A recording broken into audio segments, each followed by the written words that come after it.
Hello everyone, this is Persephone and I haven't made a video about narcissistic stuff in quite some time, so here we are today. I want to discuss two topics that I'm reading a lot about recently, and they both happen to me and my toxic family, so maybe they're going to help you realize some things about your family too. The one thing is pseudomutuality and the other thing is enmeshment. And I realized again recently that one of the reasons that I had a period of my life that it's on my channel right now and it's legit cringe where I would be raging against Asian culture is because enmeshment is praised and celebrated in Asian culture more than any white culture that I'm part of. So because in my family we have people from many different white cultures, and let's just say that if in white culture you do the same things that they are normal in Asian culture, there is going to be an intervention with a psychologist where people are going to wonder what happened and why you failed to actually thrive and fly away from the nest at age 38. But let's take things like with the right order. First of all, pseudomutuality. Pseudomutuality is one of the reasons that people get schizophrenia. That's how I stumbled upon it, because I come from a family with many schizophrenics and many people who committed suicide, and that's why I'm always searching for new developments, new discoveries on the topic to try to prevent myself and like getting up myself. So pseudomutuality pretty much refers to a family that it appears that people are close or people communicate on the outside, but on the inside the relationship is, the definition says rigid and it's not personal, and I would just say fake because I like simplifying things that I can simplify. And I was reading about it and that actually resonated with me so much, in a sense of when I was growing up, and even now if you ask my mother, she would say, oh, I was like a teenage mom, I had my daughter so young, we were really close, and my husband was deployed, and we spent a lot of time together, like this type of thing. And if you ask my mother, what's my favorite color, what's my favorite book, what are my goals for the future, any kind of thing that actually you're supposed to know about the person in any kind of a loving relationship, she doesn't know it. But at the same time, because narcissists are obsessed with what will the neighbors say, what will the people in the church say, what will the other relatives say, and they're obsessed with creating this image of a family that everything is fine, they try to cultivate that everything is okay. And apparently that can stress you, especially as a young child, so much that it can raise your chances of getting schizophrenia or psychosis. And because of autism, I was always a person that I enraged people by telling them the truth. But I couldn't help but still realize the problem in this. And I'm going to use Kim's family, like my Asian ex. His sister is the queen of pseudomutuality. You're going to see here and she's going to be describing him and she's going to say, oh, I raised my little brother, we are so close, I love him, I miss him. And you're going to think, wow, what a warm brother-sister relationship. And in reality, she never called him in years. She would kick him and punch him and force him to do laundry when he was like 5 years old. She doesn't know anything about him, and she's still insisting that everything is great. That has made me very, very disgusted, and I have zero tolerance for fake relationships, especially fake parental relationships. So I realized that you can tell people the truth once, and if they want to change, that's great. If they don't want to change, then you should just distance yourself from them and their culture. And I say that because I'm a very big advocate of trying to understand other people's cultures and perspective, but there is a very thin line between understanding and enabling. That I'm not going to tell to people that I have a good relationship with them. In fact, I can say right now, I would be very happy if I found out my mother-in-law passed away. You know, I would be happy. It would be a good day that the planet cleared 0.01% from a burden. That's how much I hate here.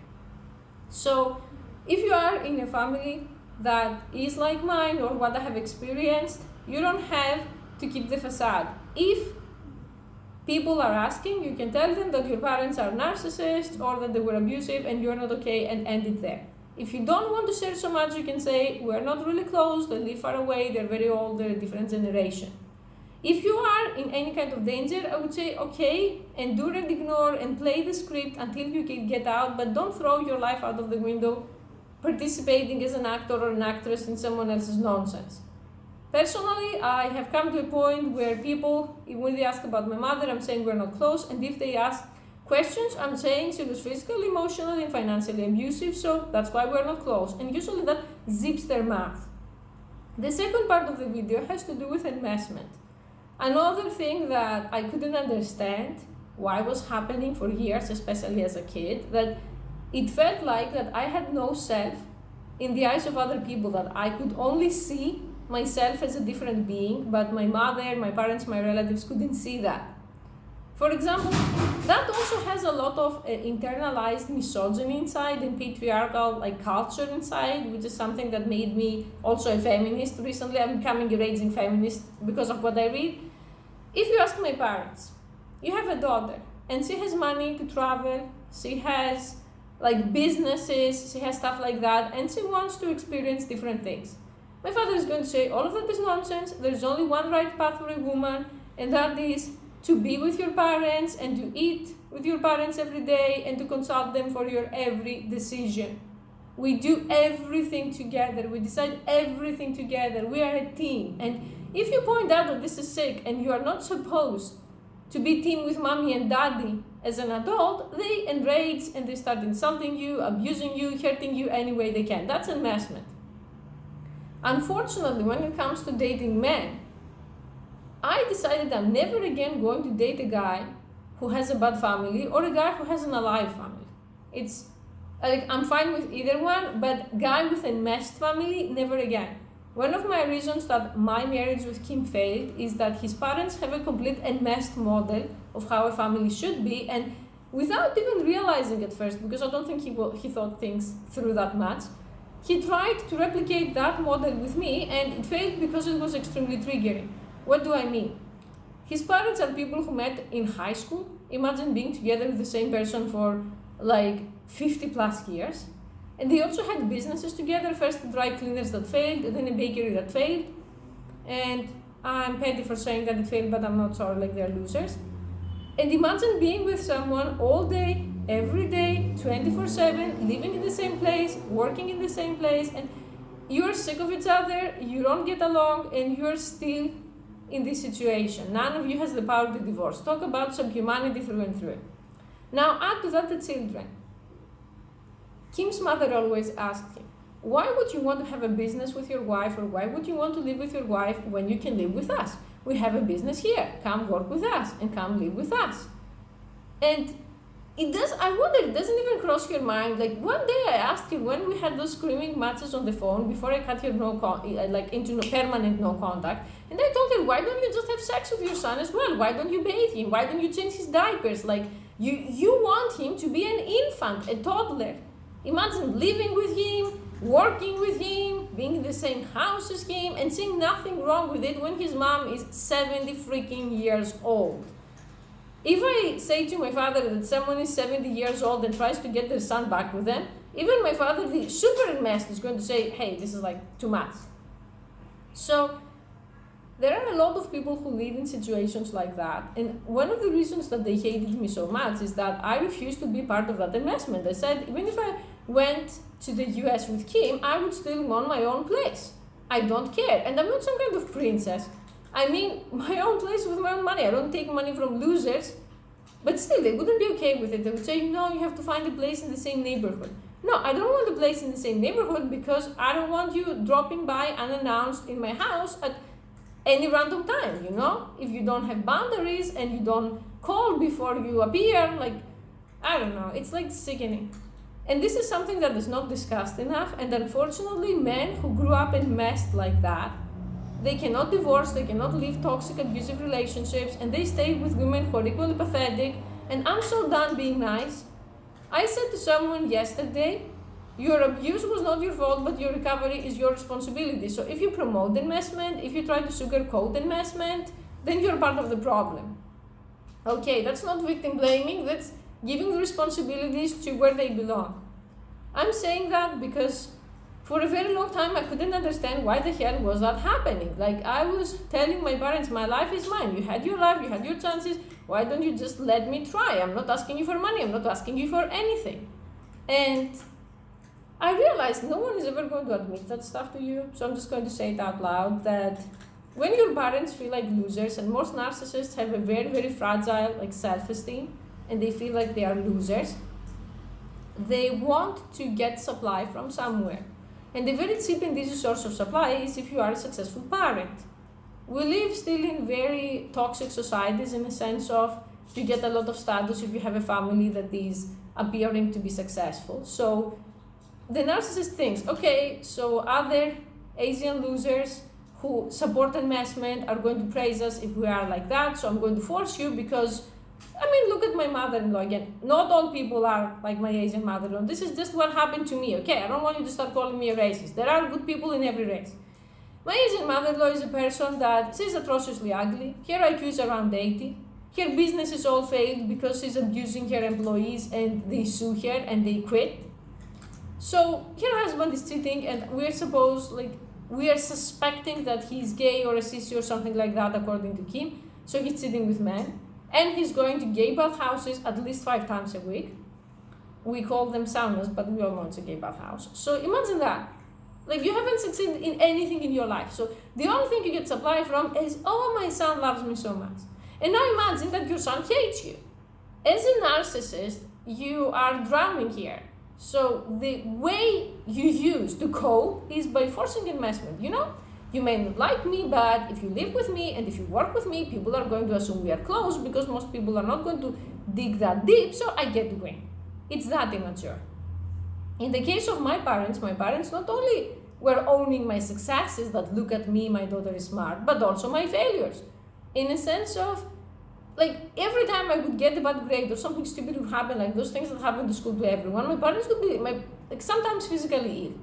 So it's very, very difficult and very terrifying when you get out of this and you realize for the first time that you're alone now, you have to make decisions, and you start feeling retroactive rage. I still go through periods of something happens to me and it triggers me so much that I can get into the type of person that if I had the person in front of me, I would beat the shit out of them. That's one reason that I keep very, very big distance from my mother-in-law, because we need the distance. It has to be a couple of countries away distance. Otherwise, next time she would try to cross me or give me attitude, I would solve things. Let's just say that the time to talk, we are past the point of talking, If you are a man, that makes you repulsive to women. No woman wants some pathetic loser who is attached to his mom's hip, who needs his mom to tell him what to do, who works with his mom. Don't work with your parents. I'm telling you, it's gross, it's awkward, it makes you look like you have some form of emotional incest going. If you have the same profession, like your parents are lawyers and you're also a lawyer, that's fine. Just start your own thing, go to some other company. Don't live with your parents past the age of 18. Don't live next door to them past the age of 18. People on dead bedrooms, I see subreddits like dead bedrooms, and they're like, oh, we live with my in-laws and we don't have sex. How are you going to have sex with your mother-in-law in the next room? It's just hot and you want to be in your boxers, let's say, and you can't even do that. It kills all kinds of sexual activity. Stop being immense. It's a choice, and people are going to be pissed off. Personally, I don't care. And my father is the king of passive aggressiveness. He was dropping hints. The other day he told me, because we were very low contact, I regret not having more children. And I wanted to laugh because this means, oh, we failed with you. And I wanted to say, yeah, to have more children, to have more nice little mini-me's and nice little slaves that they would live next door to you like you wanted me to live, and you failed. Enmeshment is very, very underestimated by society. And every time I see on fake book, like the cancer hole, people say, oh, my child is my mini-me. My child, we are best friends with my daughter. It makes my stomach turn. You're not supposed to be best friends with your daughter. You're supposed to be her mother. That means you have a relationship that is loving, that is close, but you have age-appropriate friends, and she has her peers, people of your own age. And she's not your freaking mini-me. She's her own person. So don't dress her with smaller clothes of you. I see those moms that they have the same swimsuit as their daughters or the same makeup. You don't have to do that. If your child asks you because it's young and it's still relating to its mother, that's okay. But when you see adults being mini-me's, you fail. Okay, I'm not even sorry. I'm saying that because I see so many people who approach me, especially on OnlyFans, and they suffer and they say, I'm a guy, no woman wants me, I can't succeed in life, and somehow always their mom is being mentioned who is nearby or who rejected them, or every woman that I bring, my mom hates her, because your mom wants you to stay her little boy and she's the only adult. You'll never become an adult with those narcissistic, toxic people unless you decide to become one. I remember the first 2 or 3 years after I left home, like when I was like 18, 19, I would scream and say I'm an adult. And now looking back, it looks so lame that I had to tell them. Although I didn't realize why I had to tell them, because together with enmeshment, there was also infantilization that, oh, do you know how to do this? Oh, do you know how to do that? And it wasn't in a sense of out of a place of unconcerned. It was, oh, you're too stupid to do that, or you're not smart enough to do that. And society is going to tell you all kinds of crap to invalidate you, to tell you that, oh, your parents just mean well, or, well, you had a suicide attempt in the past, or you have a mental illness, you are bipolar, this and that. And I'm saying those things because no matter what you had in your past, it's not okay for someone to weaponize it, to control you and to enslave you. I'm not saying that they shouldn't be concerned or they should be next to you if you need them, but being next to you, then having you on a tight leash and saying you can't move out because you had depression 10 years ago, so what if you get depressed again and you die? What I used to say to my father, and he used to be so mad at me because he didn't have an answer, is, okay, what will happen to me after you die? You say I'm too autistic to make money on my own, to live on my own, this and that, but are you immortal? I mean, have you found the secret to immortality and you're hiding it from the rest of us? Because you are still almost 20 years older than me, so what's going to happen to me? You plan to live forever until you are 120, and he will get so mad. You don't have to tell them. Like I said, if there is any danger of physical or emotional abuse, you can just keep those thoughts in your head or journal them, but the shift in your mindset is going to start. For me, there was a point that I said, I'm not taking any more bullshit from anyone. I don't care. It is what it is. I'm going to be my own person, and I don't care if you are white, Asian, Martian. I told Kim's parents I didn't escape my parents and my abuse to be cucked by you. Like, if I don't want to live with a parent next door, doesn't matter if it's my parent or your parent, I'm going to live the way I want to live. That's it. Of course, evil white colonial oppression. I don't care. I'm just saying that because there are so many people who romanticize interracial relationships, international relationships, and it's much more complicated than people think. I'm not saying that I never had those issues when I was dating white men, but it definitely got amplified because in Asian culture they say, well, children don't leave house until they get married. And if you are a woman, you're going to get a man-child, a gigantic man-child, that his mommy was doing the dishes, his mommy was cooking for him, his mommy was taking the trash out, and good luck to you becoming a full-time maid in your new second job. I had been mad at Kim because Kim is like obsessed with recycling. If there is like a tiny piece of paper and God forbid you throw it into a bin that is not recycled, he's going to have a problem with that. But the thing is, when you have a specific like trash can for recycled stuff, he would take an empty water bottle and leave it next to the trash can, but he wouldn't open the trash can. And for a very long time, I couldn't understand what is this like disability. It's because his mommy was always there to pick up everything. Well, I'm not your mom. You know what I mean? And I'm not going to tolerate artificial disability that in fact is just laziness. So if you want to date someone who comes from an enmeshed family, like I said, good luck to you. You're going to be the unpaid maid, or you're going to be screaming, or you're going to be divorced, or something horrible is going to happen to you. Probably you're going to collapse from the stress, you're going to need hospitalization. But in any case, this man is very unlikely that he will change, and he'll always have his mommy saying, see, that evil bitch, she doesn't take care of you, she just enticed you with her body or something equally creepy, okay? Thank you for watching.